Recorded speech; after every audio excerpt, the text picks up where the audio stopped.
Good evening. Let's get started, please. Good evening and welcome to the hearing for the environmental assessment for the Sunport Boulevard Extension Project. Buenas noches y bienvenidos a esta reunión para presentarles la evaluación ambiental del proyecto de la extensión de Sunport Boulevard. Les vamos a presentar lo que hemos aprendido durante este estudio y después de la presentación ustedes pueden dar su comentario del proyecto. Esta noche le ofrecimos traducción en español para los porque lo que sigue va a ser en inglés. Si tienen preguntas, las pueden hacer en español y la persona haciendo la traducción lo repite en inglés. Gracias. My name is Rodrigo Eichwald. I am the project engineer for Bernalillo County. Tonight, the county will present its findings and differences in its new environmental assessment, which was initially done in 2011, and now we have an updated version. Following the presentation, the public can give their comments regarding this project. The comment period will be open up till September 7th, which is a total of 50 days, which is longer than the normal 30-day comment period. There's still plenty of time for people to review the environmental assessment. I realize that you only have 2 weeks to read the environmental assessment, and it's a large document, but tonight is just one way comments can be presented.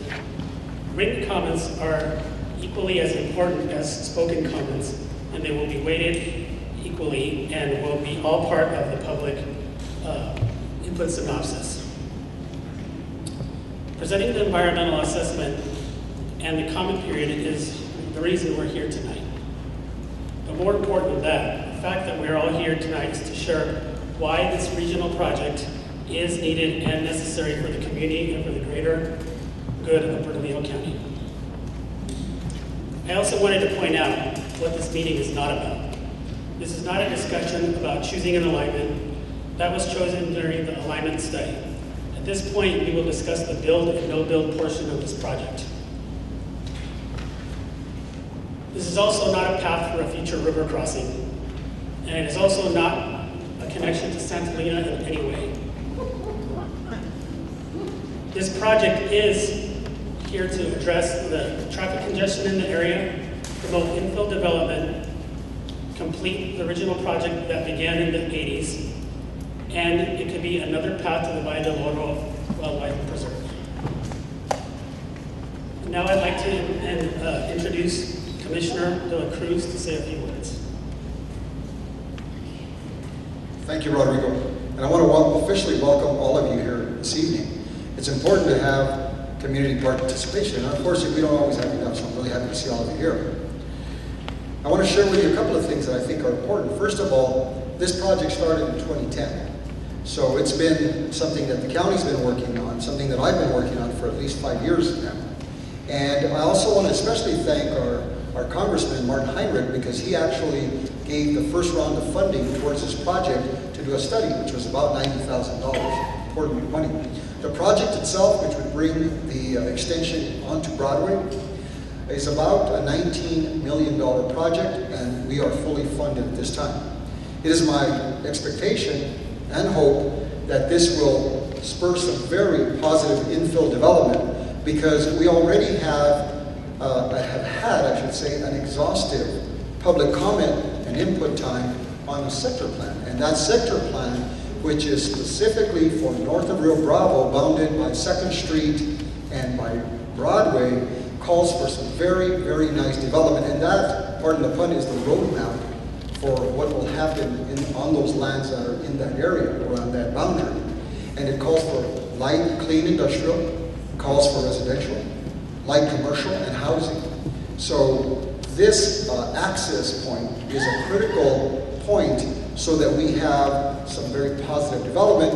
And the other part that I particularly appreciate is that much of the traffic now that traverses north and south, particularly on the residential areas of Broadway, will now have another point of access that they don't have to do that any longer. So again, welcome, and I'm glad you're here, and let's have a great meeting. Thank you.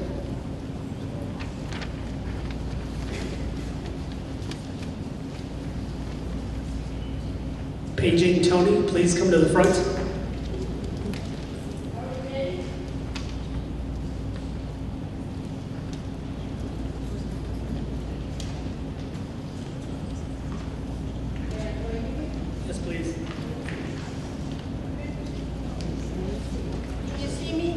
Good evening. My name is Tony Martorelli, and I am the facilitator this evening. I'm with a group called STAR Group, and we are a strategic planning and facilitation company that is local, but we do work throughout the United States, but a lot of work here in Albuquerque. In fact, I live not too far away, but it's off Isleta, a little bit far from this location. And I'm glad to see a lot of friends here tonight, a lot of neighbors. And I'm glad to see a lot of people here tonight. This is just a wonderful gathering, and I can't think of a better thing to be doing on a Wednesday night. Our purpose is to provide a summary tonight of the environmental assessment and its major findings, and listen to and record your comments related to it. We are set up, we've got a court reporter, we are ready to take all your comments in writing, and we are ready to listen to your comments after the meeting.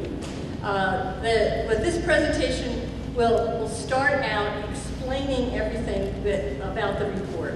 We expect the presentation to take 30 minutes, after which those who have signed up will speak during the course, may do so, and they'll have 5 minutes to speak. So it looks to me like we've got about 22 people so far who've signed up. So we'll be listening to them after the presentation.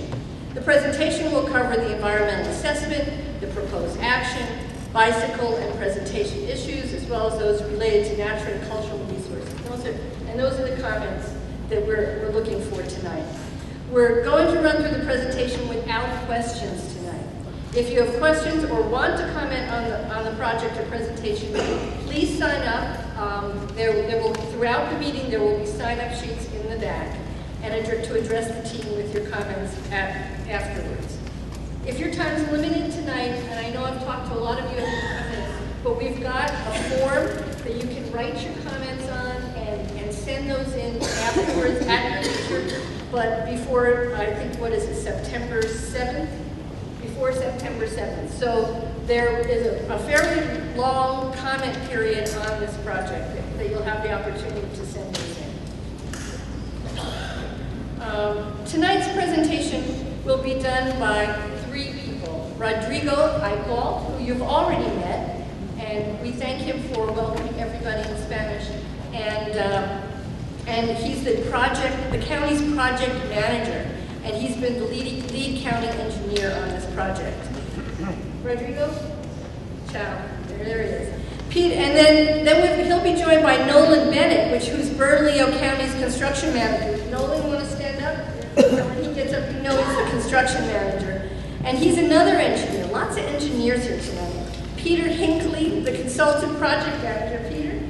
And he's part of the URS AECOM engineering team, who has been working on this for, 5 years now we're talking about. And he's the person to whom your comments get sent. So later on, if you gave them to us at the table in the back, they go to Peter Hinckley. So that all of our time is well spent this evening, we ask that we have a few ground rules, and they're very simple. Respect the speakers and the listeners, just like you're doing right now. And that means if you've got a sidebar conversation, if you wouldn't mind taking it outside, we ask that you turn your cell phones onto silent. And so that's something you might think about right now.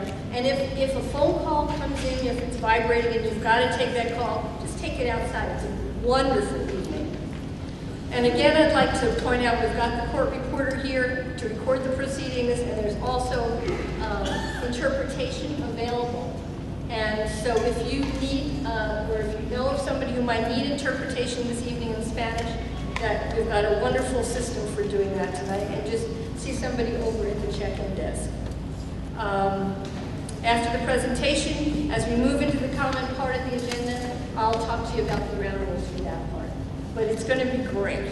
So Rodriguez, will you lead us off on the presentation? Thank you.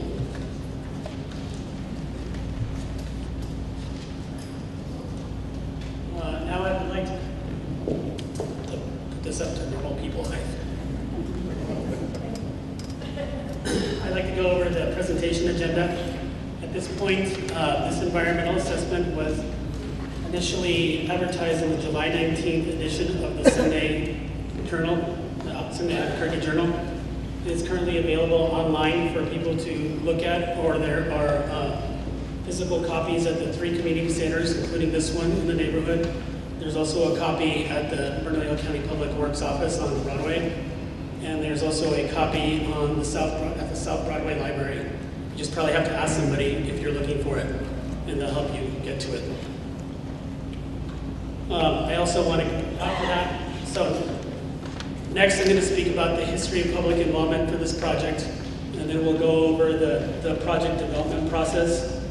Then Nolan will stand up to talk about the build and no-build alternatives, and then Pete will discuss the revisions, updates, and major findings, and then I will come back to say what's next in the process.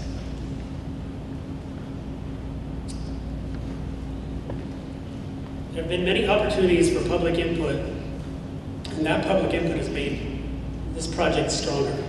So you can see we've had several meetings in 2012 and 2013. 2014 was spent revising and doing several different studies for this project, and then in April we had a general transportation meeting for many different South Valley projects, not just Sunport. And then we're here tonight to discuss the environmental assessment. Now I briefly want to go over the project development process. The Sunport Boulevard Extension Project has been in process since 2010. Project management and planning and funding for the project were the first steps, followed by an alignment study of the possible routes for the roadway extension. Environmental studies were conducted to determine the impact of Sunport Boulevard to the project's area. The route that was selected for construction has had different environmental studies and assessments conducted at the request of the community. And those findings are what we're here to discuss tonight.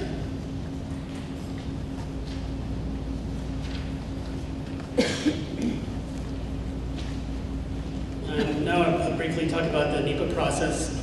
We're currently at the environmental assessment portion to discuss findings of environmental assessment. After the comment period ends, which again is on September 7th, a comprehensive report will be compiled of the public comments, both verbal and written, and will be submitted to the Federal Highway Administration for the project's evaluation. If approved, a finding of no significant impact would be given, and at that point, design would begin, and we'd also have further public input during the design portion of the project if it were to get approved. Another thing that could happen is an environmental impact statement could be requested by Federal Highways, and that would result in a record of decision. Now I'd like to introduce Mr. Nolan Bennett to speak. He is the construction manager for Bernalillo County.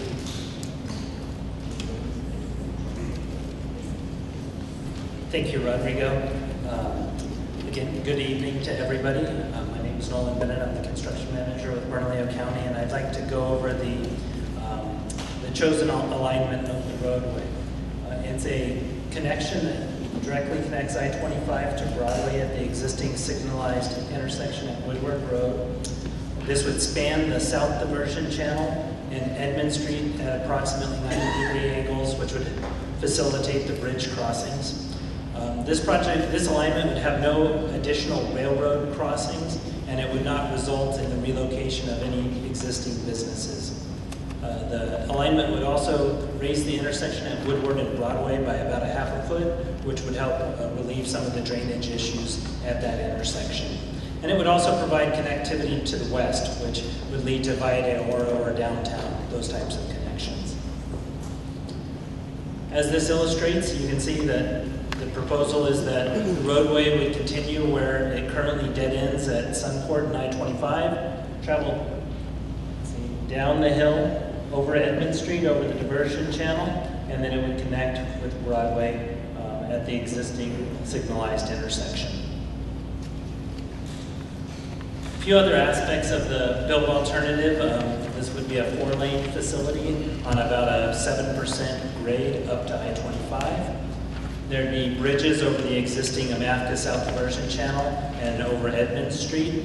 We'd be adding bike lanes.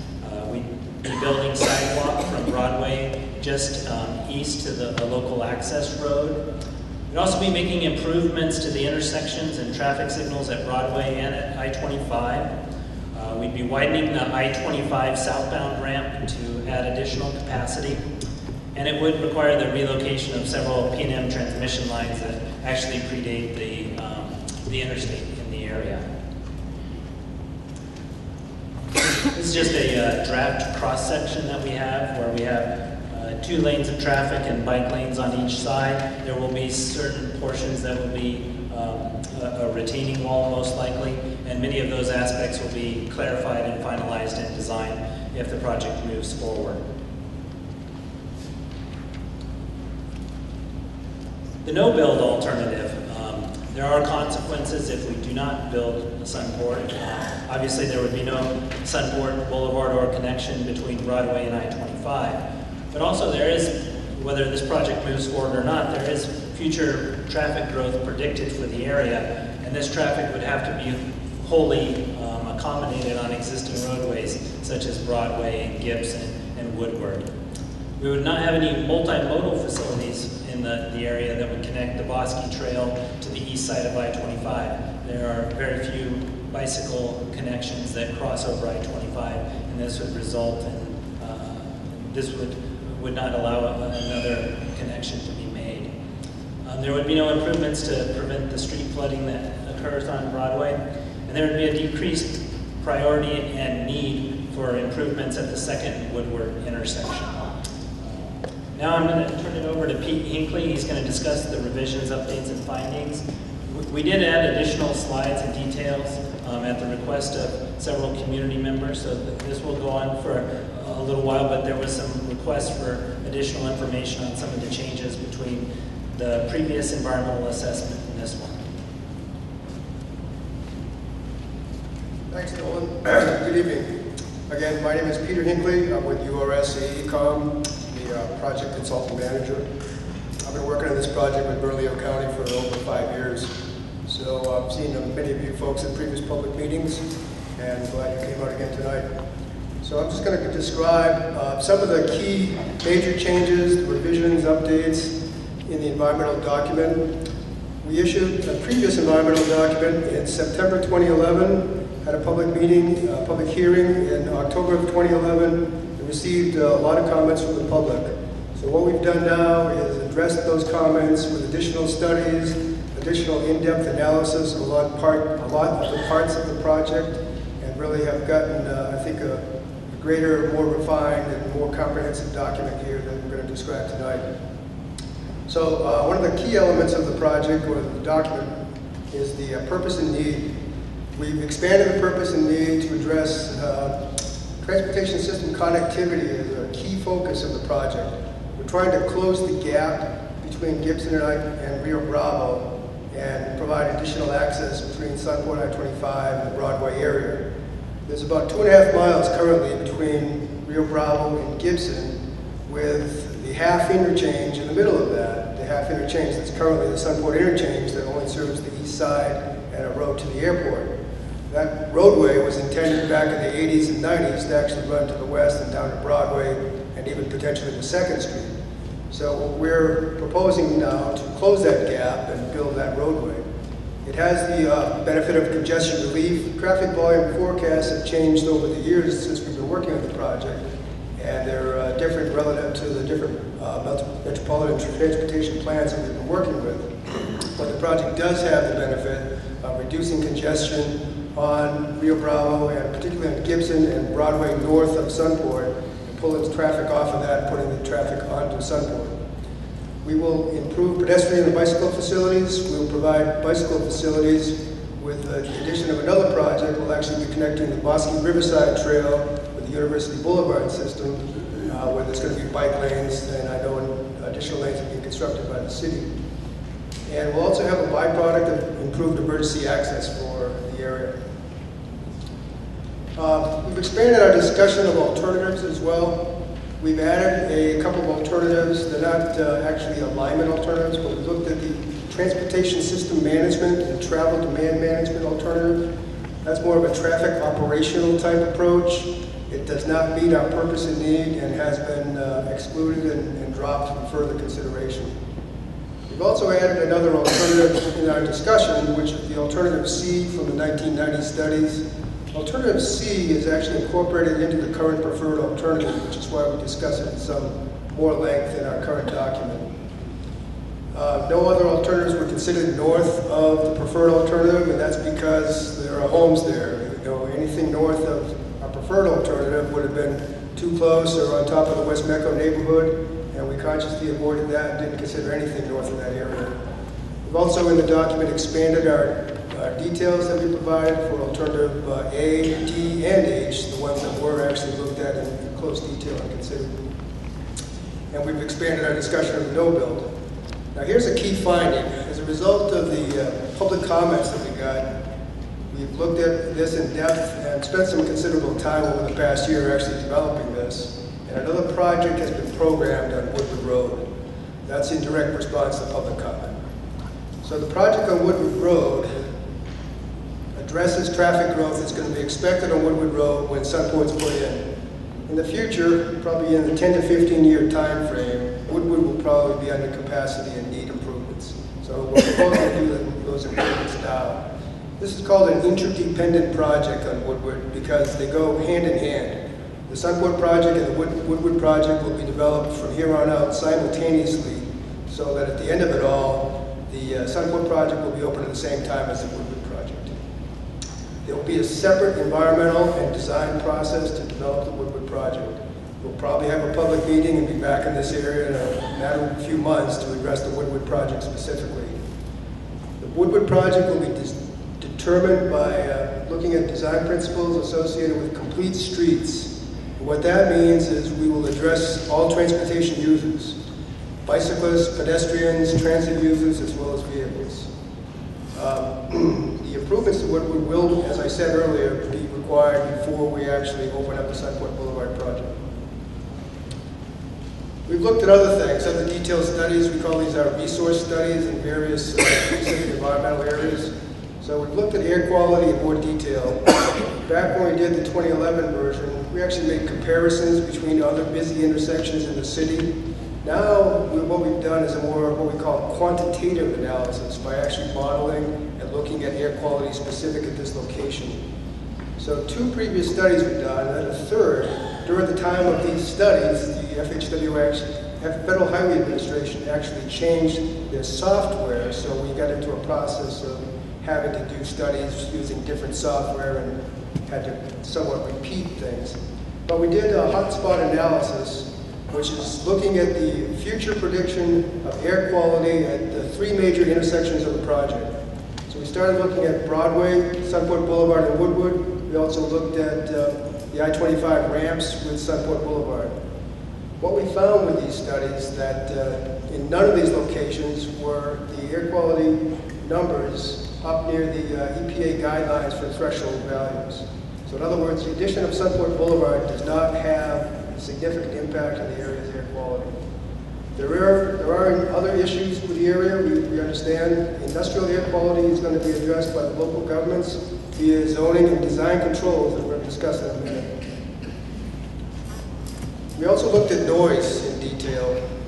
We actually went out there and monitored noise in the south side of the West Mecco neighborhood. We set up noise monitors at street intersections of the very south end of West Mecco, close to the proposed Sunport area.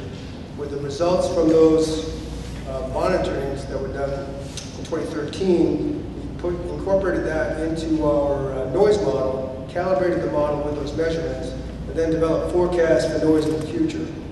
What we saw is that there is going to be noise increases along Broadway that goes hand in hand with traffic increases along Broadway. All of the noise relative to the receptors that we modeled and looked at is all due to traffic on Broadway and not due to traffic on Sunport Boulevard. In effect, the noise increase is only along Broadway without Sunport Boulevard. It actually is going to occur with or without Sunport because Broadway traffic growth is forecast even if Sunport Boulevard is not constructed. So, in conclusion, on that study, we saw that there was effectively no impact from noise. We looked at land use also. We expanded our discussion and our study of land use. We previously understood the area to be fairly industrial through which the project was passing. Obviously, there's many industrial uses in the area, but we're looking at a broader area currently. Obviously, there's residential and mixed use throughout the area. It's zoned M2, which addresses various uses such as residences within the industrial area, or vice versa. We've looked at the conformity with existing plans. We've looked at the sector plans. We've also looked at the plans that are being developed by Bernalillo County to address the smaller areas within the zoning to provide an opportunity to encourage responsible development. A previous plan was put into place called the Sunport Station Area Plan, and a new plan is being developed by county planning, which is a design overlay that will address the entire area. So the objective of that design overlay is to encourage responsible development and to incorporate features into development that will be under the control of the county. Those features are things like building orientation, setback, building height, landscaping, parking and access, fencing and walls, pedestrian and bicycle facilities, many of these aspects relative to the design and development of any of the parcels of land around that area. And we just wanted to point out too, and we did point out, that not building the project has an impact, and that's discussed in the environmental document, that with not building the project, there's no potential to alter current land use trends or development trends. We've also expanded our discussion on environmental justice. This was a comment we received, and we were aware of this, but we expanded it in great detail. We understand that the area is subject to health concerns. We have seen health impact assessments done for other projects in this area. We expect to see another one for this project. We understand that there's a greater percentage of minorities and low-income folks in this area, greater percentages than within the county, city, or state as a whole. We also know the unemployment rate's higher. And clearly, there's an environmental justice population here in this part of the South Valley. So what we did then is looked at where the impacts might be that would affect the environmental justice population that exists here. And we looked at things like traffic, transit use, land use, air quality, and found some of these points here are summaries of that. We had some traffic decreases actually in our forecast on Gibson and Broadway north of Sunport. That should be a benefit. We also see that there is going to be traffic increase on Woodward, as was pointed out and commented on, and as we have now addressed with the other Woodward project that we are proposing. Transit service was brought up as an issue. ABQ Ride has now rerouted the transit service from Woodward Road onto San Jose Avenue, so that effectively is now out of the project area. The industry's effects are being addressed by the county with the adoption of these policies to encourage responsible development, such as the design overlay and these small area plans that I mentioned earlier. And we see ultimately, in summary, that there's no disproportionate impact on this population. We've looked at hazardous materials, particularly the Superfund site. The Superfund site that's there actually caused the original project to be cut off and the only eastern portion built because 25 years ago, the Superfund site cleanup was just getting underway. The construction of this project will not impact the cleanup process. The site cleanup that's underway is actually a very deep groundwater remediation, 700-800 feet below the surface. And all the work we're going to do is right on the surface within the top 20 feet or so. So we have no impact to it directly or indirectly. That cleanup has been effective. Some of those wells are actually in the process of being closed and removed. I know that from my attending other public meetings sponsored by the EPA, I've seen the plume size significantly being reduced. And we certainly don't want this project to impact that, and it will not. The wells and pipelines that are on the surface, that are in the area of the project footprint, will be relocated by the project remediation contractors, not by the project, but by the remediation contractors that are actually currently doing that work now. And the county will fund those relocations as part of the project. And lastly, in my small presentation here, I'm just going to mention some indirect impacts. We've expanded our discussion on indirect impacts in the document, but this is just a short summary of those. Relative to the no build, as was pointed out earlier by Nolan, means no changes to access to the area. Things like the illegal dumping ground that's going on now, there's trash and debris in the project area, those things are likely to continue. They're certainly not going to change as a result of projects if there is no project. There's also no economic development opportunity. Land use is likely to remain the same.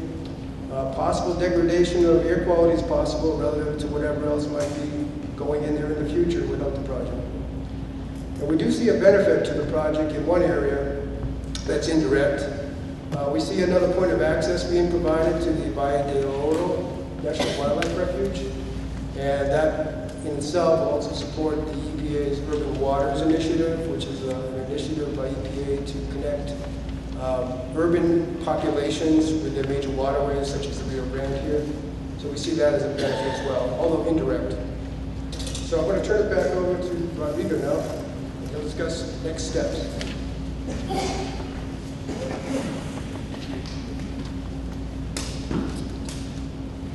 So what happens next after tonight's meeting? I would like to emphasize that written comments are equally weighted as verbal comments that will both be part of the public record.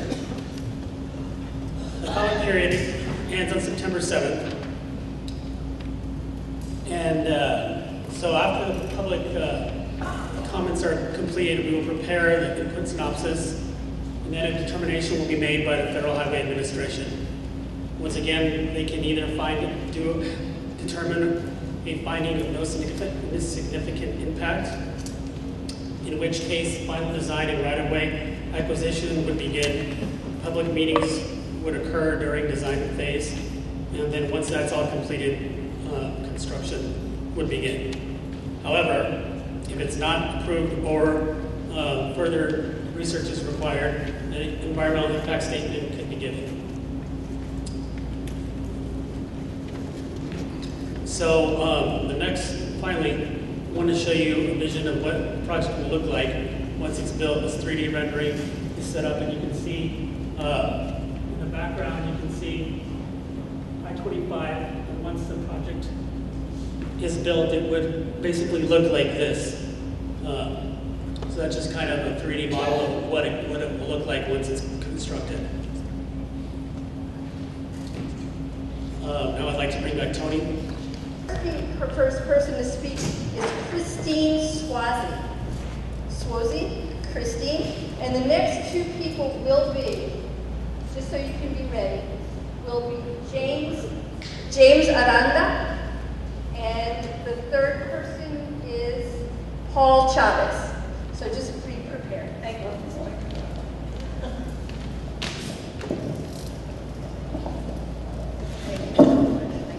Before I begin, may I ask a question? Okay, so the Commissioner and Nolan and Peter all mentioned a sector plan. Which sector plan is that, please? Ma'am, state your name Christine Swartzy, and your address. 1312 Bryn Mawr Northeast. Sure, thank you. The sector plans we looked at in the document consisted of those Mountain View sector plan drafts developed around 05 and 06. That did not get adopted, but we do correspond and we are in compliance with the intent of that draft. The other sector plans were older sector plans, but they had updates throughout the 80s and 90s. Both of them, I think there were two others that dated back into the 80s. There was no, to my knowledge, there was no new current sector plan for the area. The most recent one was that 2006 Mountain View sector plan draft. Thank you, Peter. Thank you. Let me say one. That was The a perfect TOD. example. That was a perfect example of where if you've got a simple question like that we can answer in a minute or less, then please ask. But if the question is kind of rhetorical or isn't as precise as that question, please add those to your comments and we will get back to those. Okay? Thank you very much. Thank you. So let me start again. I'm going to read my comments. My name is Dr. Christine Swazi, and I'm here on behalf of the New Mexico Health Equity Working Group. This is a working group, a nonprofit with the goal of increasing equity for all by educating people about the social determinants of health, connecting like-minded individuals, organizations, agencies, and advocating for policies and programs that mitigate inequalities and improve health equity. I'm here tonight because the proposed Sunport extension is neither healthy nor equitable for the community of San Jose. This proposed project would adversely impact this low-income community of color, which already has its share of environmental burdens, including 2 Superfund sites. This project would increase vehicle volumes in the area, resulting in more air pollution and increases in upper respiratory diseases, including asthma. Increased vehicle volumes are associated with increased chronic disease, motor vehicle-related accidents, and lower life expectancy. The proposed expansion would also increase noise in the area, and I thank you for addressing that, Peter, but there will be noise, and the noise is associated with a host of negative health outcomes, including sleep disturbance, hearing impairment, learning difficulties, decreases in work performance, heart disease, and increased stress hormones. These 2 health issues of increased traffic and increased noise substantiate that this project represents an environmental injustice to this community. Exacerbating these issues is the fact that the community of East San Jose has not been sufficiently involved in the decision-making processes. Adequate community participation is required for a project of this size.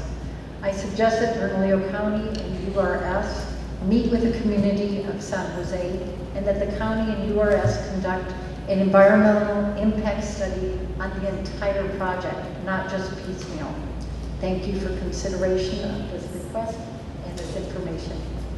Do you want me to stand for questions, or I can just sit down? Thanks. Or I want to submit this for the... Thank you, please. Please do. Thank you. No, you Okay, our next person is James Aranda.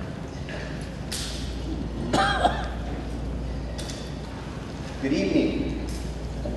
As I was introduced, my name is James Aranda.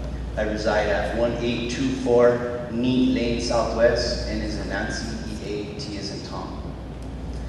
I am here on behalf of Place Matters. We are a local community-based nonprofit organization that advocates for sound land use, environmental, and social policies that provide equal opportunities for safe, clean, and healthy neighborhoods. Over time, we have built partnerships, alliances, and friendships with numerous community members throughout the county. Tonight, Place Matters stands in solidarity with our friends and neighbors in San Jose and Mountain View, who have grave concerns with the potential impacts of the proposed Sunport extension project.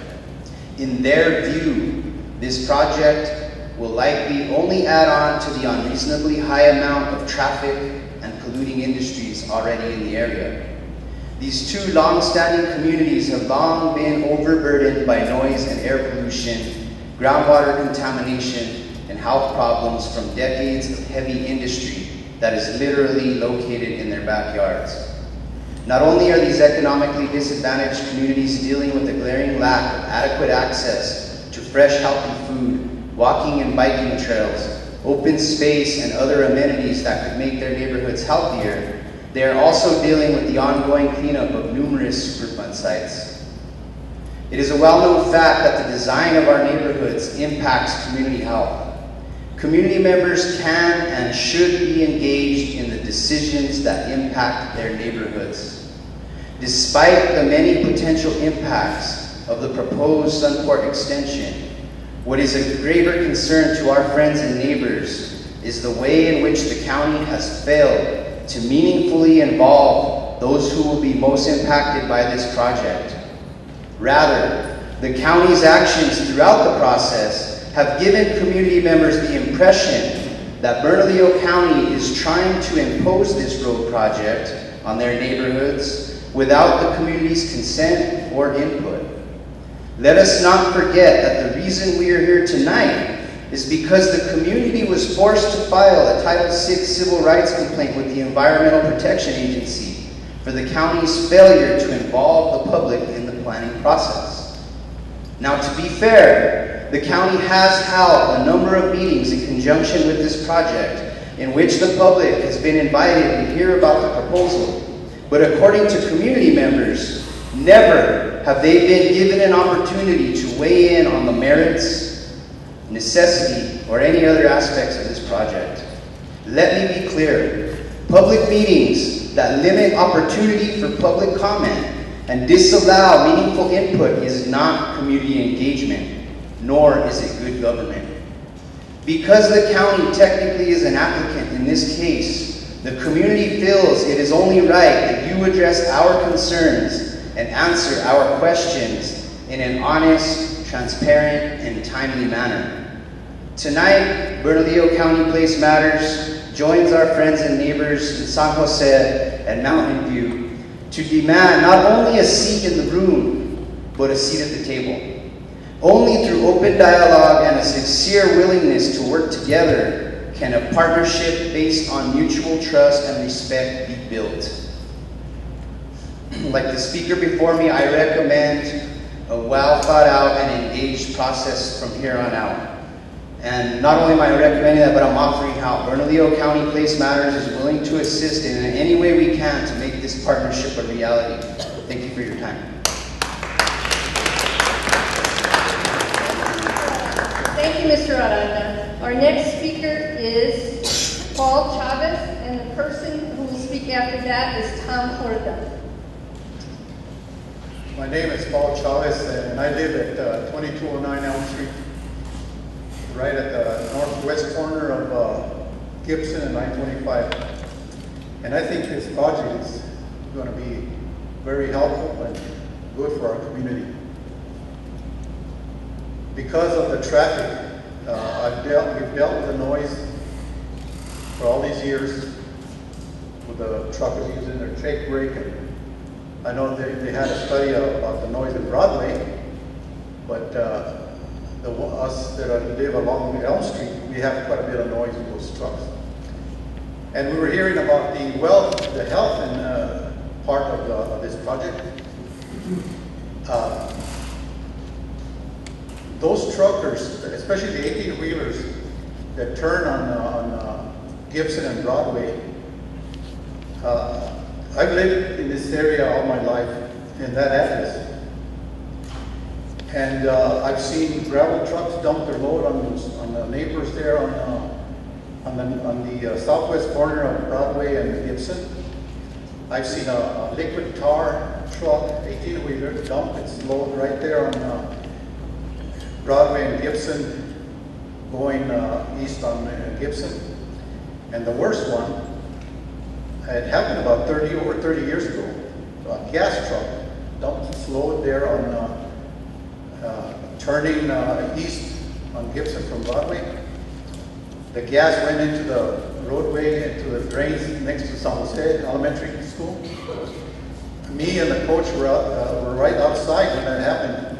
We tried to stop the cars. We didn't stop all of them. There was 2 cars that went by, 2 inches of gas coming down Broadway towards East San Jose. They splashed to the gas. They stopped about 2 blocks down the road. What I was thinking is, imagine if that gas was caught on fire. They evacuated East San Jose that year. The fire department pumped water into the drains for probably 24 hours. But that's mainly my concern is the danger that is there at that intersection of Broadway and Gibson because of those the big trucks. And like I said, this project will be helpful for all of us, especially if they live on Gibson or on Elm Street, where those trucks come through. And thank you for giving these chances. Thank you, Mr. Chavez. Our next speaker is Tom Horda. Tim, I'm sorry. And Tim will be followed by Michael Conway. So get ready, Michael. Yeah, nobody gets it right. It's Tim Honda. It's Honda with a V instead of an. Oh, thank you. That's okay. Thank you. Good evening, everybody. I'll be very brief. I represent Quick Read of New Mexico. We have a facility at 2700 2nd Street Southwest. We started that facility in 1984. And with all due respect, Councilor, wherever you are, I've been looking at this project since about 1992. It's very beneficial for our company, and I feel very beneficial for the neighborhood. We have several trucks that come, semis, and the previous talking around, we have several semis that come in and go out every day. And we use the Woodward, Broadway, Gibson corridor, and all the way down to Isleta. Okay. We did a time work study on this several years ago, and we anticipate we'll save over 5,000 gallons of diesel a year just by having this extension put in and not having to drive up to Gibson or drive down. So, Sir, drive down to where? Drive down to, I'm sorry, to Rio Bravo. Okay. And so either there or drive down to Isleta for that matter. So the carbon imprint will be reduced by our company in the neighborhood. The noise will be reduced, and we will obviously benefit from the reduction of diesel prices. Thank you very much. Thank you very much. Michael Conway. And I'd like to remind people to mention your address so we can have it for the record as well. Thank you. Michael Conway, 2204 La Vita, VETA Court, Northeast. I'm up here tonight. I just wanted to assure the community that the business owners on Woodard and Broadway, 95% have signed petitions supporting this project. This will breathe new life into the community. It'll provide new jobs, new hope, and it will definitely take the semis off Broadway between Woodard and Gibson, which is what Mr. Chavez was alluding to. In the long range, the Gibson intersection is going to have to be remodeled. That intersection was built in 1962. So use your imagination. Imagine how handy Woodard will be during the period that they remodel the Gibson interchange. This is the only place in the city where the interstate freeway system has not been completed. And they deserve this, and I sincerely hope they get the benefits that flow with it. Thank you. Thank you, Mr. Conway. Our next speaker is Isaac Benton, and the person after that is Esther Abeta. Good evening. Just a quick statement. I just wanted people to know that, and I think some of the design team probably knows, we did send a letter from the City Council District 2 office to the county and to the FHWA administrator, suggesting that the comment period for this meeting, leading up to this meeting, has been too short for analysis of the very lengthy document, and that we do support the community request for a second meeting to be conducted at San Jose, somewhere in the San Jose neighborhood, and with a lengthier comment period after that meeting. So just wanted to let people know that specific request. Thank you. Thank you, Mr. Benton, Councilor Benton. And our next speaker is Esther Abeta. The person after Ms. Abeta is Julie Stevens. My name is Esther Abeta. My address is 2419 William Southeast. I am a homeowner and a resident of the community of San Jose and a member of Southwest Organizing Project. I am speaking against the building of the Sunport Extension for the following reasons. The proponents of the Sunport Extension, Bernalillo County Public Works, never included the residents of San Jose in the planning discussions of the proposed Sunport Extension. Rather, today, August 5th, 2015, Bernalillo County is having a public hearing presenting to the public a road design that looks like it's already set in stone. When the Federal Highway Administration rejected the original environmental assessment, Bernalillo County was told to do the following things. Number one, update the 2011 environmental assessment, which they did, and Bernalillo County released the EA to the public after 2 years of working on the revised environmental assessment. The public and the communities that will be impacted by the proposed road are only given 30 days to review a 500-page document with 3 subpart documents called an environmental assessment. 30 days is not enough for community members to read a report that is over 500 pages, plus other related reports on the Bernalillo County website. Bernalillo County Public Works shall give the residents of San Jose and Mountain View that will be greatly impacted by the proposed Sunport extension at least 3 months to review the environmental assessment, plus other related reports on the county's website, which was very difficult to locate documents pertaining to the Sunport extension and this specific hearing.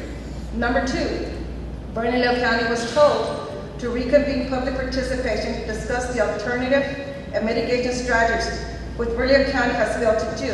What Bernalillo County has done in 2 years, hold 2 meetings, one at East San Jose in 2013, another with Mid-Regional Government Council at U.S. Food 2015. At both of these meetings, the public was told to be quiet and do the presentation. Verbal comments by the community were not allowed. This is not how the NEPA process was designed to work.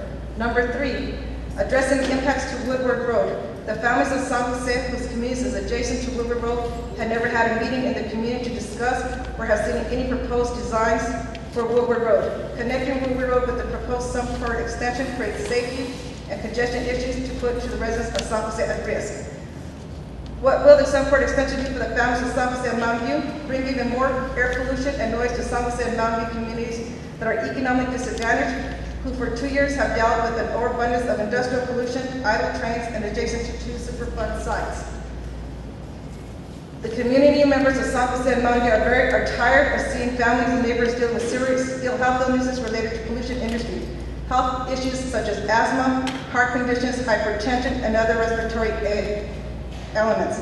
The illnesses are resolved where we live. We are surrounded by polluting industry. Impacts to the community of San Jose and Mountain View from the existing and future businesses have not been adequately evaluated. This is the reason we need an environmental impact study performed before any construction is undertaken. The road project will not reduce heavy traffic through Broadway near the community of San Jose because the Sunport extension is not designed for semi-trucks to drive up a 7% steep grade. When a road is not designed for semi-truck drivers will have to go seek another route driving through Broadway near the community of San Jose to go to the freeway. Semi-trucks will increase particular matter in the community of San Jose from the chute of the diesel when it turns puts the children of San Jose at great risk. At the corner of Broadway and Gibson is approximately 528 feet from East San Jose Elementary School. The community feels of the route trucks will take because of not being able to use the Sunport extension will pose health issues on the children at the elementary school due to increased emission, fuel particulate, soot, and smoke. This will create future upper respiratory problems and increase asthma attacks coming from the diesel exhaust of heavy commercial vehicles that will not be able to drive through the Sunport extension. I request that Bernalillo County and URS meet with the community of San Jose, whose neighborhood would be negatively changed forever by this project. Having another public meeting in the community of San Jose is necessary, and as it stands right now, the communities of San Jose and Maui have been cheated again, and we need justice.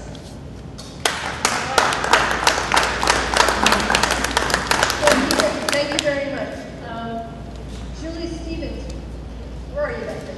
Okay, we can bring the mic. I'll bring the microphone. And the next 2 speakers will be Olivia Price and Juan Ricos. Thank you. Julie Stevens at 4800 Congress Avenue Northwest 87114. I have very few comments in that I agree with several of the speakers before me. And I applaud Councilor Benton asking for another meeting and true dialogue between our communities, the county, and the consultants and contractors obviously there is a lack of communication and miscommunication that needs to be addressed so that however this project continues or not, and hopefully with an EIS, that the community at large can come together with our county government with a agreed upon approach. Thank you. Thank you. And Olivia?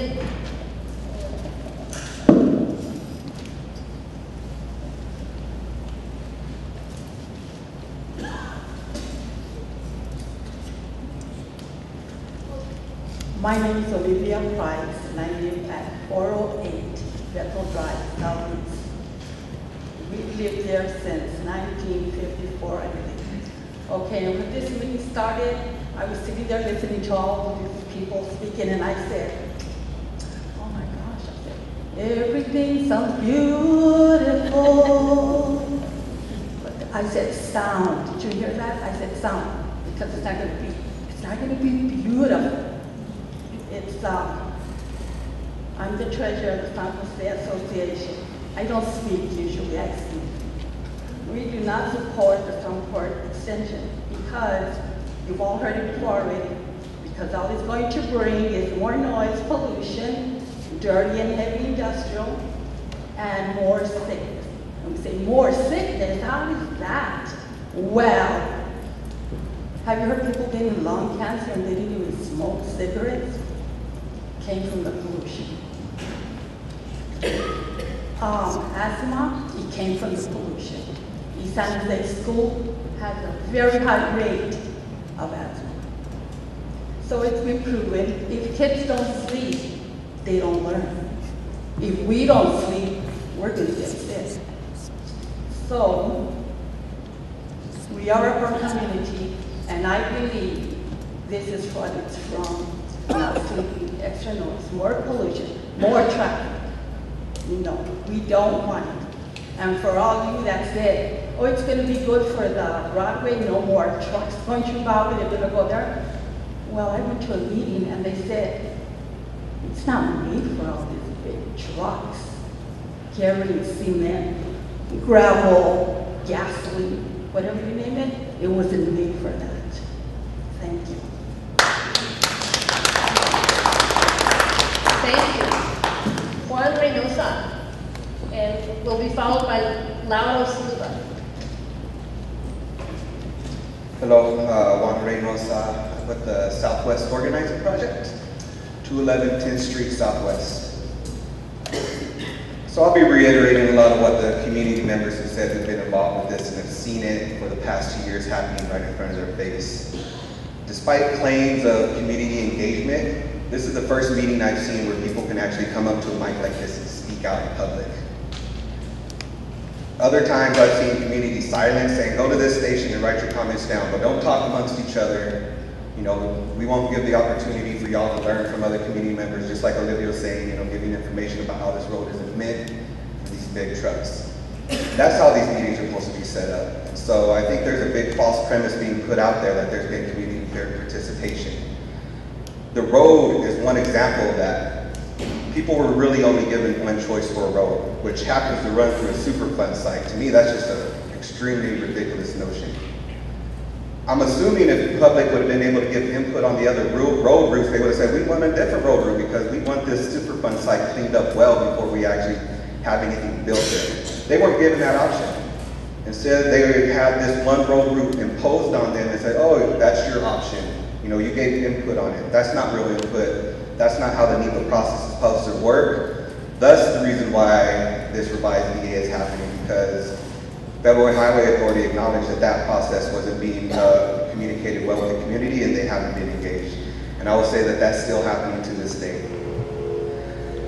I would question why you think it's a good idea to build through a Superfund site. Communities like San Jose and Mountain View are already dealing with this issue of water contamination, air pollution. Why would you want to bring in a road that only exacerbates that? Why would you bring a road through a site that needs to be cleaned up first for a community? before you start building stuff there. It just makes no sense. We had a UNM engineering class come out last year and they did a whole study on this road project. They had no idea why it would be built in the first place besides trying to build capacity across the river. I do not believe the statements being made about there's no connection to Santa Lina, there's no impetus to build a road across the river. Of course there is. I think it's also wrong that Woodward is being separated out of this project. It is extremely wrong to say, oh, this piece of road that connects to Broadway and Woodward, we're not going to include it. Instead, we'll separate it out. That way we can start building this road already. How's that justice for the community to be engaged in this process? Woodward needs to be brought in right now. And the reason it's being looked at is because community members brought real concerns that weren't being acknowledged by the county in the first place. It's pretty disappointing to see that the field alternative slide didn't mention how the wells and pumps of the Superfund site were going to be dealt with. Yet there was all these glaring, almost threats being put out about, oh, here's what's going to happen to you guys if nothing is built. I just think that's framed very wrong. This is not a done deal despite the fact that it's being shown that it is. I think that there's a long way to go. At the very least, an environmental impact statement needs to be performed on this project. There's been too many concerns still to this day that have not been acknowledged. And if they're not going to be acknowledged in this environmental assessment, then we need to move forward to an environmental impact statement. I will also say that another meeting is absolutely necessary in San Jose. If y'all are talking about both communities being impacted, then both communities should have a meeting. You need to have access and create access to the community. That's part of having the public involved and engaged.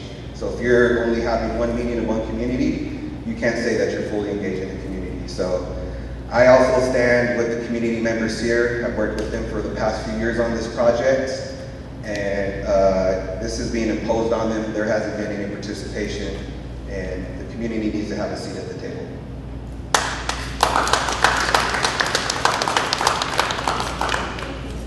I did want to just provide one clarification. There's been a number of comments about the public meetings. Those are detailed in the environmental assessment. They were handled in multiple different ways at multiple different locations. So all those meetings that we've had in the past were detailed in that, if you'd like to read further about them. I just also wanted to, pardon me, I just want to say one thing.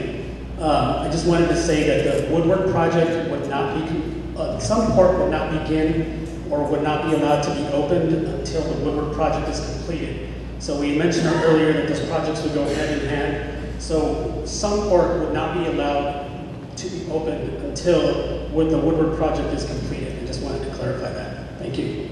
Go ahead. My name is Lauro Silva. I'm the president of the Mountain View Neighborhood Association. Woodward and the extension itself are the boundary line between the community of San Jose and the community of Mountain View. The community of Mountain View has had very little information. All of it has been indirect, except for last week when Rodrigo called me about 10 days ago, actually. Is that correct, Rodrigo? For the first time, we had a communication. We haven't gotten nothing in writing to give us notice. I have been president for the last 2 years, and we haven't gotten any information about anything. But some folks did go to the United Foods meeting. Of course, people were not allowed to comment at that point. So we don't have very much opportunity, haven't had much opportunity to review the documents, find out what they say, have questions answered, have dialogue, and have any kind of meaningful input. And in order to expect us to have any kind of meaningful input at this stage, I think it's absolutely outrageous and irresponsible to expect us to do that. It would be irresponsible of me to expect people in my community to be able to provide meaningful comment by going through 600 pages of analysis on these technical documents. The technical documents have to do a lot to do with the air quality. Now, when you talk about hotspot analysis, that's ridiculous. That's not scientific. Come on. I served on the Bernalillo County Planning Commission. I serve on the Air Quality Control Board. And so I know that that's not the way you do things. What's the modeling process that's going to be used here?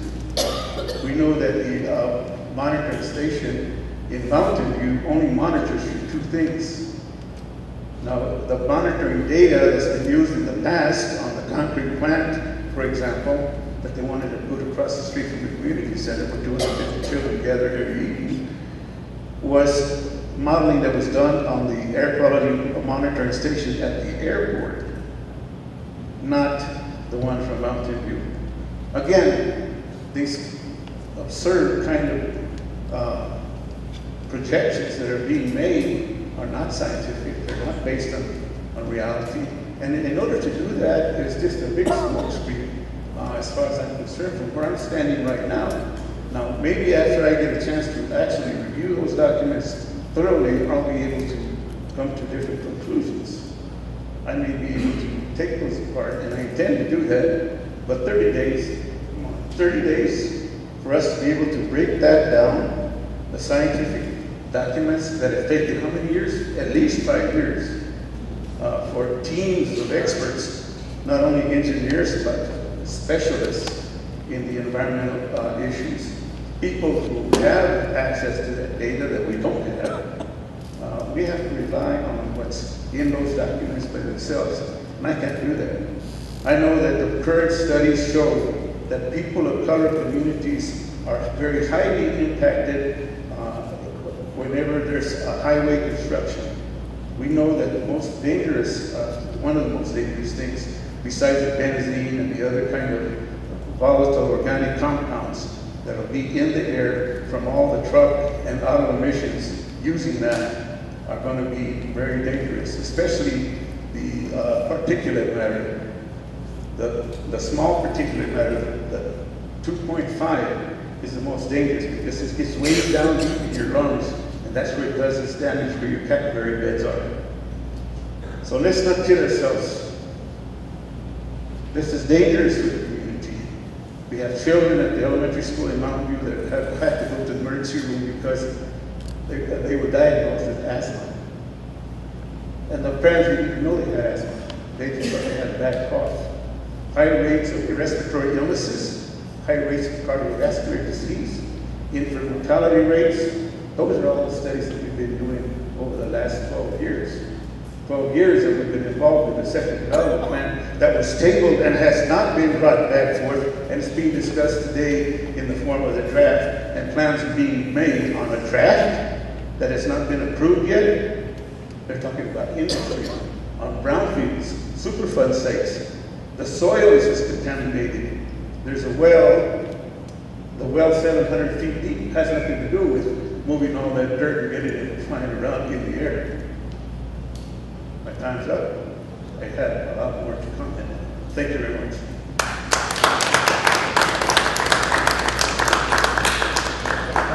Thank you very much, Laura. Just a quick clarification. The comment period was extended from 30 to 50 days. The typical comment period for an environmental assessment on a Federal Highway Association project is 30 days. We did extend that to 50 days, just as a clarification. Thank you. Our next speaker is Stephen Abeta, and the speaker after Mr. Abeta will be Lee Johnson.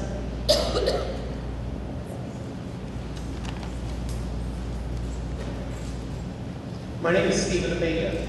I reside at 2419 William Street Southeast in San Jose neighborhood.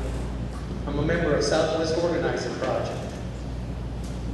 I'm a person that loves the people of Mountain View. I love the people of San Jose. I love our representatives, Councilor Benton and Andres Romero. We have them here to protect us. We have our county to protect us. But the one thing that's happening all too often lately is our members of government, in the county that is, want to build something or want to have a business or industry in our neighborhood, and they don't involve us, like you're doing with the Sunport extension. You come out to our community, and he said, I want you to pick what color of the sides of the freeway project was going to be. I used to be in sales. It's called an indirect close. You try to trick me. You were deceptive. I attended a meeting where Rodrigo Eichwald said Sunport Extension is not designed for trucks. So all you people that work at Quick Reach and the Synergy and Chevron, you're not going to be able to make it up that hill. You may come down and use your Jason brakes, create more noise, obviously. The one thing I wanted to say, when we talk about disproportionate, what do you think the Sunport is designed to do? The Sunport Extension is designed to build up the area with more businesses. If I owned an industry and I had a call center and a customer service center and I was going to look for places to put them, would I put them next to two tank farms? No. If I had an asphalt company, a cement company, I would bring them to San Jose and Mountain View because they're zoned M2. I know they said that they're going to give us an overlay. What that is just like someone said, it's like lipstick on a pig. Any company can go on ahead and say, we'll do the landscaping, we'll do the parking spaces. Fine. And we're going to still do our polluting.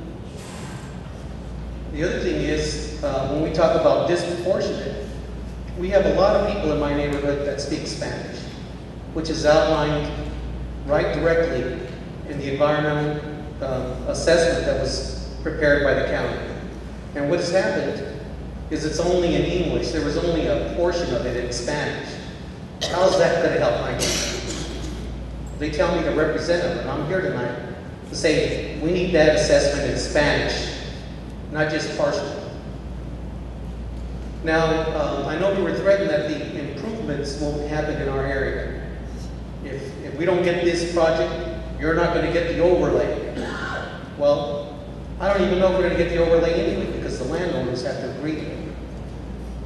And it's still M2 zone, which is the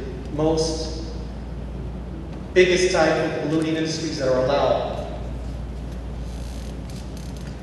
Flooding. I spoke with one of my fellow neighbors who lives a little bit down from the site. And he spoke with representatives from the project. And they said, we're going to stop the flooding at your house. But little did they tell them that your house is located a little bit further down Broadway. And that the only flooding controls that are going to be done in the area is going to be next to the site. So you're not going to relieve any of our flooding. We're a community that's going to take all this industry. We're going to bear all the pollution. We're going to smell all the gases. We're going to smell we're going to feel the particulate matter from Quick Reach come down to our house. And I'm saying, why is my ground discolored? Well, it's the particulate matter. That's what we get. They get the money. We get the pollution. Thank you.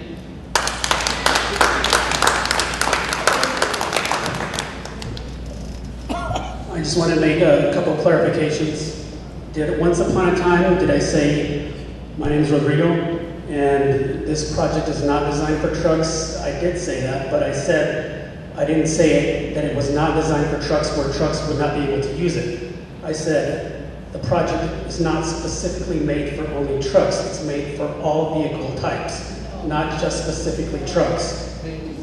We have it recorded, Mr. Eichwald. Okay, well, then you misunderstood me and you should send me the recording because the trucks can go up this road. Thank you. Thank you. Thanks for that clarification. Lee Johnson is our next speaker. Leo, sorry. And followed by Loretta Galante Lopez. My name is Leo Johnson. I live at 507 West Meco. I guess I'm right in the middle of the Woodward extension. My biggest problem has always been you've got other alternatives. I haven't taken the time to specifically talk to the people at the table there as to why the other alternatives. never or have not been decided on. We talk about a 7% grade from Broadway up to the top of the hill there, and I do think that's going to be an issue, but I'm not an engineer, so of course the comments, I would just be able to sit and watch the traffic slide up and down that hill on bad roads, on bad weather. The other alternatives I always thought as a layman seemed to me, not north, going south of Woodward, it seemed like they would blend into Broadway, but they would blend into the Rio Bravo traffic to where you wouldn't have 90-degree turn right at Broadway and Woodward. You've got all that traffic that I'm concerned with because of where I live, right at the corner of West Meco and Broadway.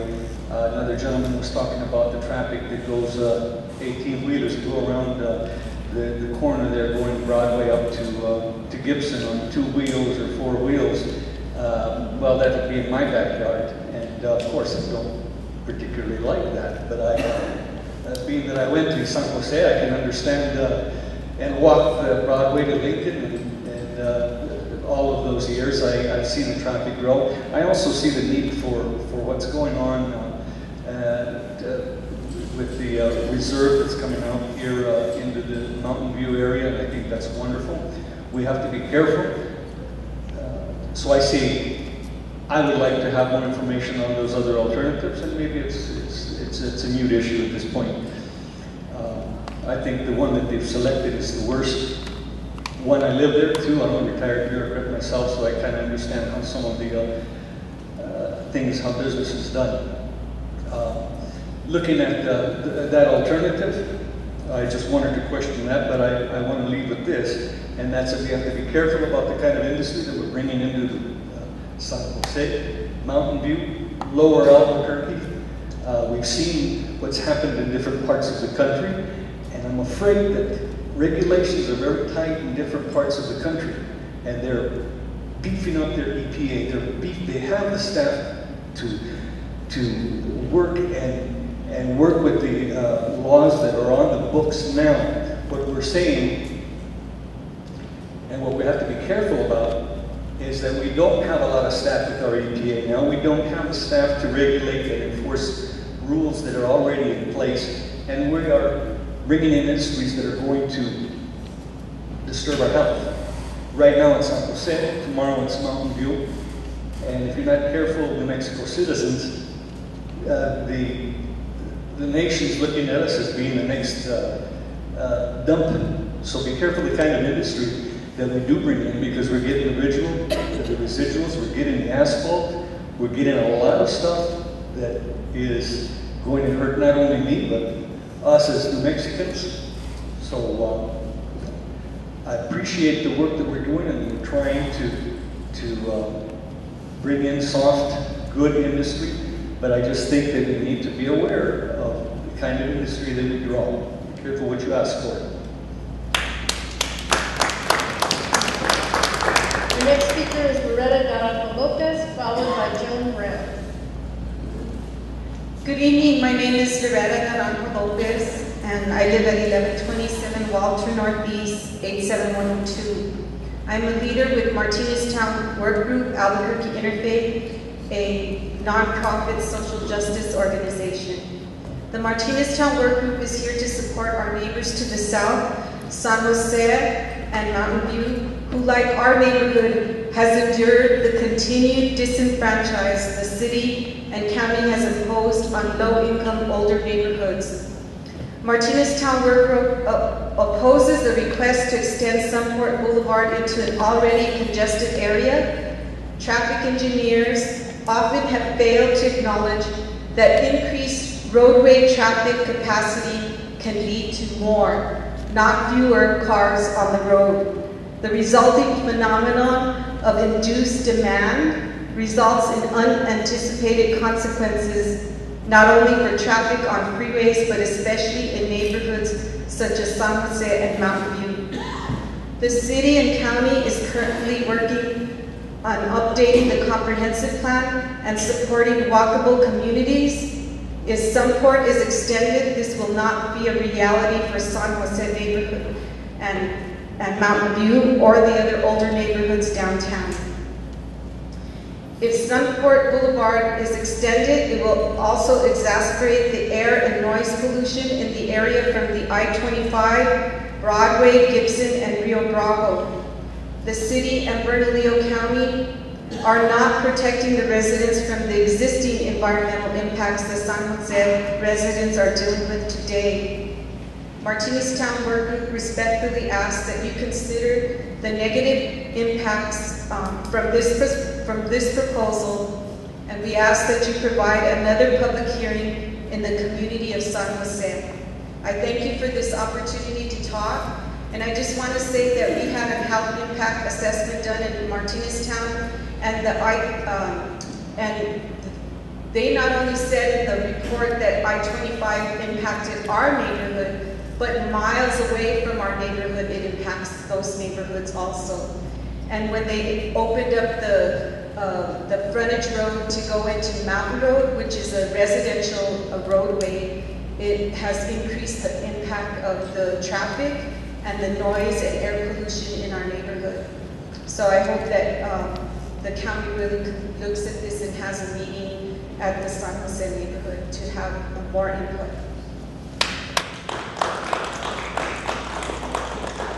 Community, but throughout the state, are not recognized and not appreciated for who they are as human beings and people, with projects that are touted as helping the economic situation of our state, which is one that's economically poor. Those projects usually do not help the economic situation. In fact, we continue to be nearly last in the state continually. If these projects, if these continued roads that are of great benefit, some things would be changing in the state. I find it difficult to believe that there would be no disproportionate impact on minority or low-income populations in the environmental justice aspect of this proposal, and maybe that needs to be reconsidered because in my layperson's estimation, it seems like this would only put more burden upon two communities that are already overburdened with high traffic and very intense industrial polluting businesses and past historical pollution that they're still dealing with. In the no-build alternatives that you propose, I'm sure that you're very sincere in all your work that you're doing, but some of this seems rather disingenuous to me.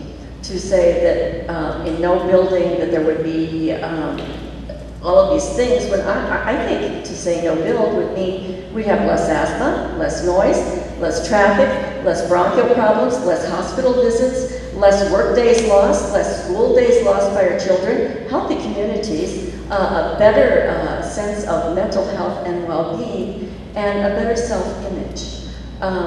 For me, those would be things that we need to take into consideration as true resources, which are people in our communities that would be advantageous for no build. And I think in public hearings, I think those are the things that need to be put forward. Pope Francis just recently came out with an encyclical on environment and economics. And one of the things he talks about a great deal is our throwaway culture. And he's talking about, too many consumer goods and how we're all engaged in that. Well, once we get into that kind of mindset, we begin to have throwaway communities and throwaway peoples and throwaway states. And I feel living in this community of Albuquerque with my brothers and sisters that we are part of that throwaway culture. And maybe very innocently and unintentionally, but we are part of that cultural mindset that really, really needs to shift as we look at some of these projects and look really what is of benefit to our communities, what makes healthy, livable communities. I respect a great deal our business people who are here. I would invite them. A livable community means you work and live in the community. So I assume that maybe you already live in this community and you live right there in San Jose and next to where this is going to be. I would hope that that's the case, so that you are realizing or know the implications of more traffic, of more pollution in the air, of degradation of the water, and compromising the children's health, which is our future.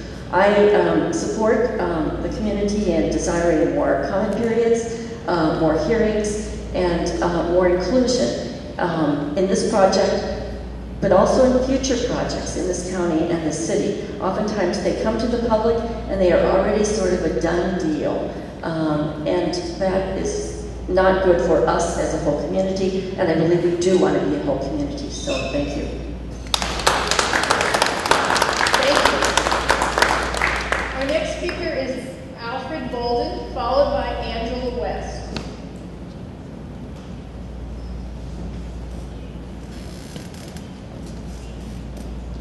Hi, good evening. My name is Alfred Bolden. My address is 3215 2nd Street Southwest.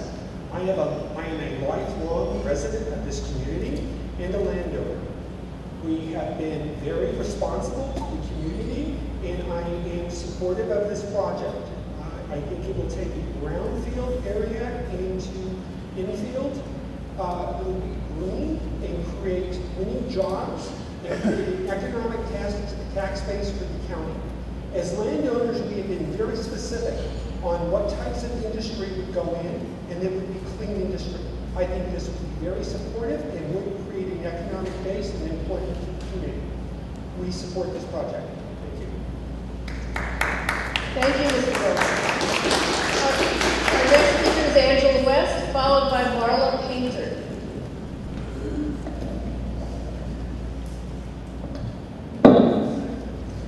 My name is Angela West. I reside at 226 Sunny Slope Southwest. I am a member of the Mountain View Neighborhood Association, as well as a member of 2nd Street Futures, a founding member of that organization. Like you, I've been working on this project for over 5 years. I have my comments are more in terms of the EA and the analytics provided. I think, and granted, I have to go through it, and I will, and I'll give you a better job written. I was very pleased to see the environmental justice section beefed up.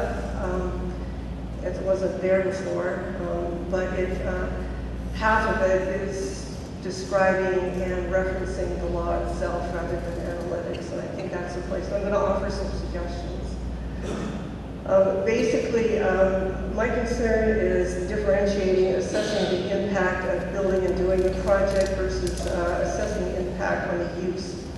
What is the subsequent use and patterns? You know, for instance, do we have a loop happening here along 2nd Street, up Rio Bravo, down Broadway, and down this new extension, and what kind of businesses are going to be involved and drawn in? We've heard a lot about that. For instance, in Mountain View, we recently had a creature thing called Andy Dancer dropped on our heads, as did the county to some degree. And many negative things, a lot of verbiage, a lot of things not happening the way they should. So that's one example of the kind of thing that collectively are concerned when we're talking about industry and the type of industry this would pattern. I'm a little concerned sometimes about the analysis on benefits.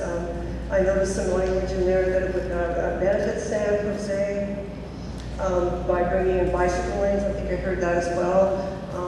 But I might add that those bicycle lanes and amenities could go in without Sunport as well. I've also heard a lot of speculation on benefits in terms of developmental use. And I would call them at this juncture speculations, either verbal or even some of them in writing are somewhat verbal. Bright, clean industry, conclusion of no disparate impact based on that. My speculation, lacking the data, is that the industrial uses will be probably fairly negative. They will contribute sufficiently to any economic benefit. Will have environmental concern. Also schools. The school's a mile away. This isn't going to bother the one little school in San Jose, but the kids do walk and go home and play. So I suppose one of my key points here is that we don't have the analytics necessary in this document to draw rational and reasonable conclusions on impact. Neither on short-term impact or long-term impact, and certainly not cumulative impact. There's no timeline drawn. I would like to see the air quality and transportation data structured with this and the impacts articulated in that fashion. My primary objective is that if you can effectively identify and defend and describe an impact, then you're likely to be able to design some mitigating measures. Right now, it's difficult to design a mitigating measure for this project. Fundamentally, I would think that either you can do this EA yet again, or I, in looking at your analytics, would suggest that the depth and difficulty and clarity that you're striving for, I'm sorry, I'm a little, I don't know what that says, but oh, thank you. The depth that you're striving for here is likely to be more effectively presented in an EIS. This is extremely complex and difficult to talk about. I really, the speculation, we're going to speculate great, we can speculate not so great. So let's have better data, more solid data, let's draw some conclusions and discuss the impact and have a dialogue on what mitigating measures there are. The advocation of new life, new hope, and new jobs, I like that phrase, but I'd like to see some meat behind it. And essentially, I kind of prefer, I have a heart that goes with leap of faith, but a mind that really, really locks on a leap of logic. So I think that we can work together. I think there's better analytics, and I look forward to that data, and I will give you a detailed report. Thank you for your time.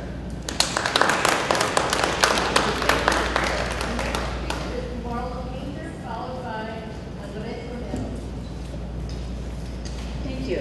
My name is Marlo Painter. I live in 506 Valley High Street, Southwest. I live in Mountain. I'm a member of the Neighborhood Association, past president of the Neighborhood Association. I currently run a little project to try to expedite communication within our community on matters that affect our lives. It's called Mountain View Community Action. I'm very familiar with the NEPA process, and if one were to just read this and not know much about the NEPA process or how things actually operate in this county, I say, gee whiz, isn't this swell? And I think it is swell. I get trucks off of Broadway in the heart of the San Jose neighborhood. But this is a ruse. This is a fantasy. And I understand why people support the fantasy. It sounds great, but it ain't the truth. And you guys know it. First of all, this is a really shabby EA, and I agree with other speakers. There has to be EIS because this could be litigated at this point. For one thing, I've heard on the radio numerous times employees of the county talking about this project as if it's a done deal, and how this EA found no new information that would counter the idea that this is a good project and it's a done deal.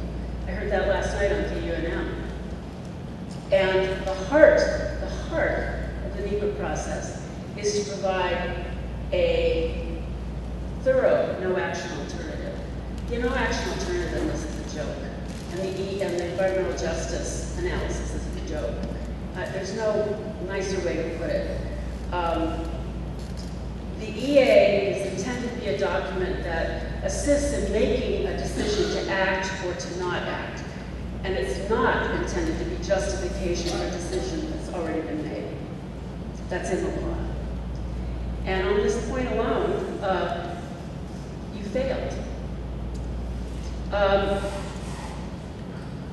I found it incredibly astounding that the Mountain View sector plan was brought up as something that was going to be followed in this overall plan and project, when in fact the Mountain View sector plan, on which citizens worked hard for 4 years, was not even allowed to be heard before the County Planning Commission, much less the County Commission. Why? Because Commissioner Dale Cruz pulled it from the agenda moments before it was to be heard. And that is the truth. I was there, and so were many people in this room. I want to talk about this encouragement of nicer industrial development. In Mountain View, we've been promised nicer industrial development with overlays and conditions and all kinds of things. Never happens. Dandy Dancer came into our community a few months ago. They promised us all kinds of flowers and lovely addition to the community. We are now living, before they've even officially opened, with 65 decibels of noise every morning starting at 6 a.m. There are going to be 50-foot tall lights over 36 acres in the middle of our home community. No dark skies consideration. It's going to be big, bright lights. It's going to light up all of Mountain View. And there's nothing the county can do. They can make all the promises in the world to you people in San Jose about how lovely this is going to be. Not going to happen. I want to also ask the question about where this is going and why. Now, why would people go down crowded, decrepit 2nd Street to turn onto Woodward to go up to the freeway via this new boulevard? It doesn't make any sense. I think it is an infill project between Rio Bravo and Woodward Boulevard for heavy industry to come in on that section of Broadway that's not yet developed. And as much of that traffic is going to go down to Rio Bravo and get on the freeway as it is going to go down to Sunport. Depends on where you are on each side of that little space on Broadway. And the idea that people would go to Valle de Oro, would drive to Valle de Oro by getting off at Sunport Boulevard and then driving through an extra couple of miles of heavy industrial ugly development? Please. In short, go back to the drawing boards.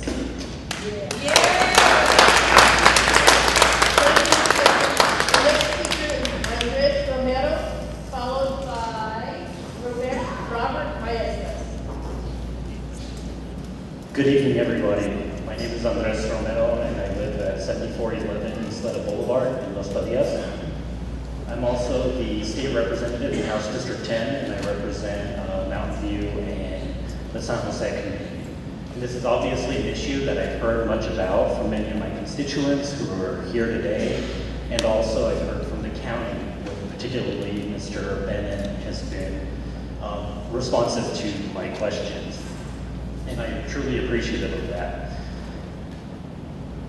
I'm also appreciative of the fact that there's a 50-day comment period, which has been stated is longer than the traditional 30-day.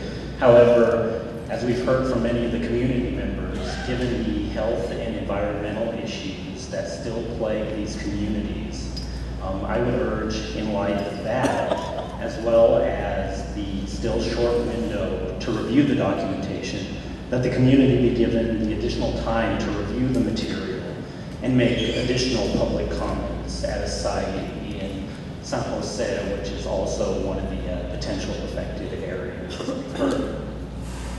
This is a great presentation from the county to provide a summation of the changes.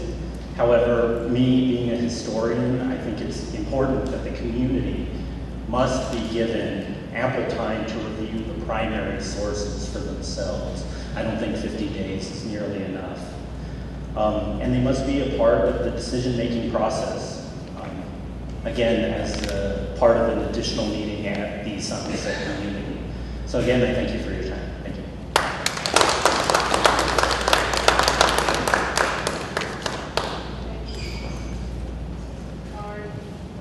Robert Maestas?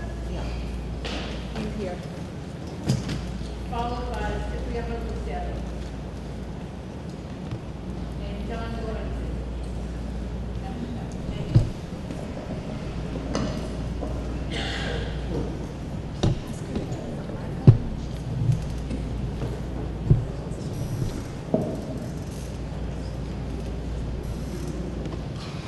My name is Robert Maestas, and I lived at 2116 Edith Southeast for 43 years. And I own a piece of property on 2818 Broadway for 15 years.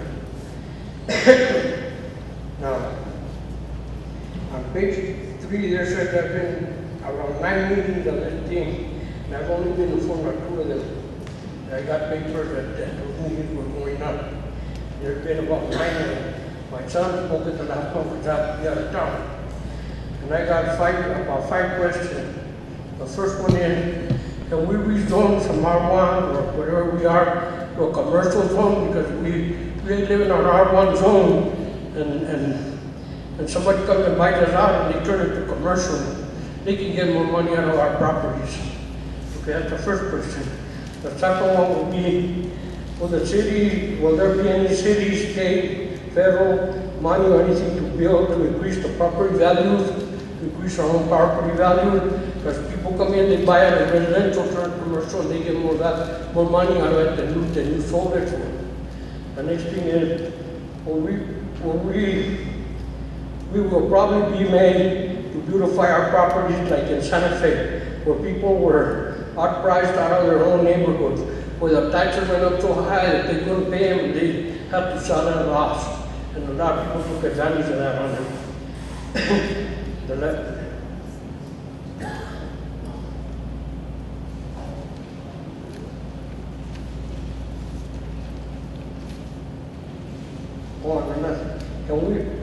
Can we be given help on how it would be best for each one of us to proceed with our properties and all that? Will there be any legal help from the county and the city?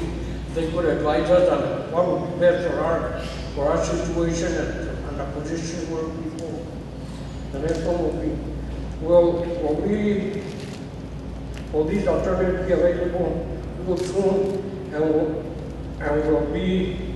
And can we contact, who can we contact about these alternatives? And in closing, I want to say, how is this going to benefit us, each person that has property? You say, how is that going to benefit us? The city seems to have taken a lot of trouble already, saying how beautiful it's going to be and everything, but how is it going to benefit each one of us? That's it. Thank you. Thank you, Mr. Maestra. Our next speaker is Cipriano Lucero, followed by John Lawrence.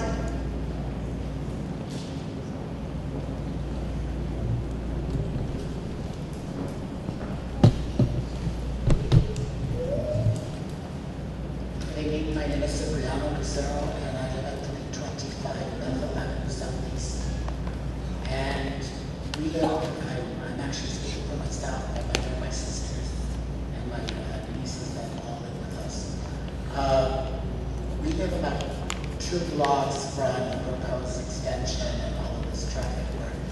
But what I'd like to do is just reiterate everything I think that's been said, because I want to go on record as saying that we have not really been involved in the whole process.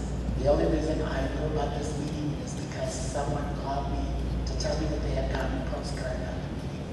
And then Saturday, I saw a sign at the Bernalillo County facility that said something about a meeting. And I was surprised that it involved San Jose directly, and the meeting was being held here. That's one thing that surprised me greatly. But I'm going to go from here and continue with what I wanted to say. And I just want to let everyone know that we are really very much opposed to this. First of all, we don't believe that everyone in the community has been allowed to be part of the investigative process. And we don't believe that we have been given the opportunity to say yes or no to the project. It is as though we are being told that it is happening no matter what we think or want. As a matter of fact, I received an email yesterday from someone who works for the county that said this is going to go through. Basically, that's it, and I can share that email with everybody if they want to. And we feel that once again, San Jose community is being forced to accept something that we truly don't want. Or at least the residents, people that are there, continue 24/7.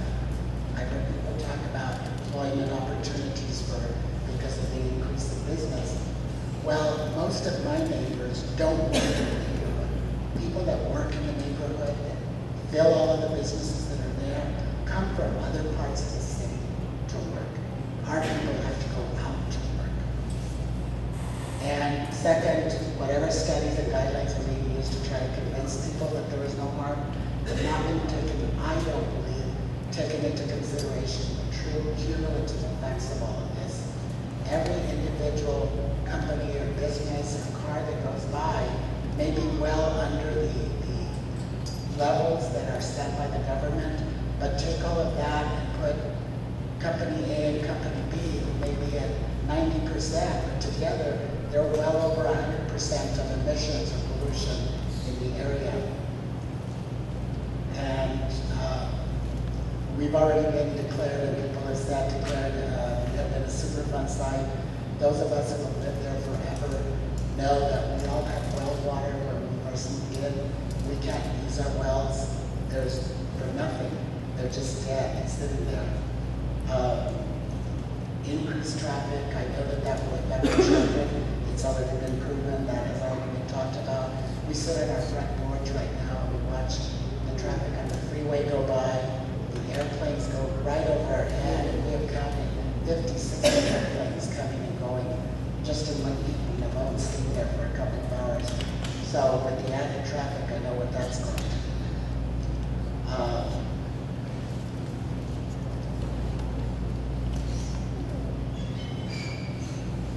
I'll skip a lot of this because I think people have already talked about the illnesses that are well known, that are caused by pollution and emissions. And I want to make this very clear that our community, I don't believe, sees any benefits from this. The only thing that San Jose community is ever used for is a gateway for other parts of the city. They use us as a go-between. You could go to San Jose to get here. You could go to San Jose to get there. That's the only good that people see in us, and that's why people want to put everything through our area. Thank you. Thank you, Mr. Lucero. Our next speaker and final speaker is John Lawrence.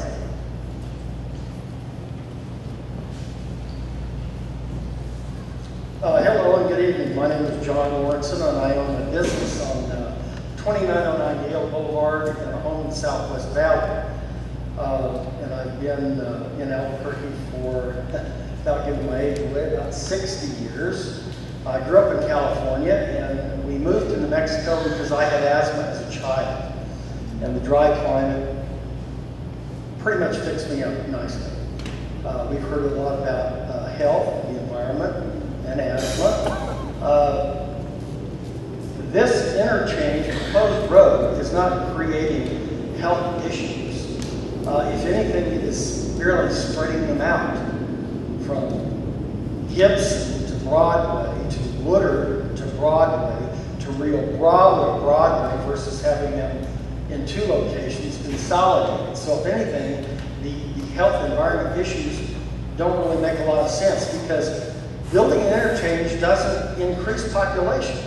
As we all know, Albuquerque, unfortunately, is ranking 45th to 50th in just about everything, and people are actually leaving the state. So creating a new roadway does not create environmental problems. It simply spreads them out. Did Paseo del Norte or Montano Bridge create environmental issues, which was the main argument for building those crossways to the west side where the population was growing more than it was in the Northeast Heights? No, it simply allowed traffic to flow, which in essence unconsolidated the pollution and the environmental issues that everybody here has been arguing, and spread them out. We're not increasing it, we're not decreasing it, we're spreading it out. So you want to consolidate here and here, or do you want it spread out? I drive Interstate 25 to the airport to Yale every day. This property, if it's not developed, I noticed the city just got the homeless people out of there. That tent city was created, and that lasted about 2 months, and then they got away with it. The city said, move them someplace else. This land has had environmental issues which have been addressed by the Schwartzman Trust which owns the bulk of the property. It's zone M1 and M2, which is an intense zone where you could put ammonia plants, animal, where they, take them apart. And what the Schwartzmans did is they put restrictions on this property. They didn't want adult entertainment.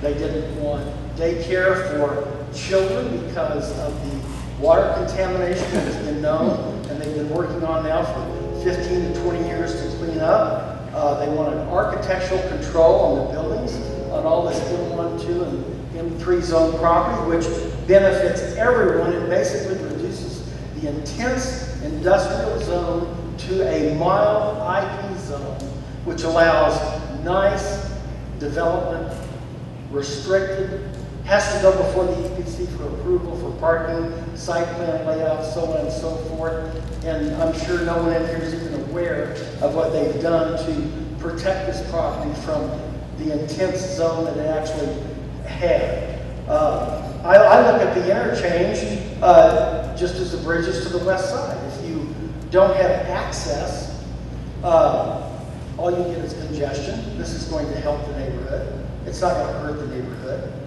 People are going to be able to get to the airport easier. They're going to be able to get to I-25 northbound, southbound easier. Access is good.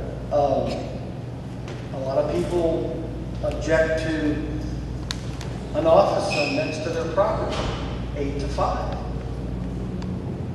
And then they build apartments, which is 2 o'clock in the morning apartments.